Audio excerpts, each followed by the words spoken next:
যখন জীবনে কষ্ট আসে, মন ভেঙে যায় আর মনে হয় আর পারছি না, তখন এই 3টি বাইবেলের বাক্য মনে রেখো। প্রথম বাক্য, ভয় করো না, কারণ আমি তোমার সঙ্গে আছি। তুমি একা নও, এই কষ্টের মাঝেও ঈশ্বর তোমার পাশে দাঁড়িয়ে আছেন।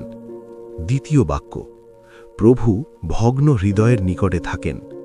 তোমার ভাঙা মন ঈশ্বর দেখছেন, তোমার কান্না তার চোখের আড়ালে নয়। তৃতীয় বাক্য, সব কিছুই মঙ্গলার্থে কাজ করে যারা ঈশ্বরকে ভালোবাসে। এই কষ্টটাই শেষ কথা নয়, ঈশ্বর এর মধ্য দিয়েই তোমার জীবনে ভালো কিছু করছেন। যখন কিছুই বুঝে উঠতে পারবে না, এই 3টি বাক্য মনে রেখো। এগুলোই তোমার অন্ধকার সময় আলোর মতো পথ দেখাবে।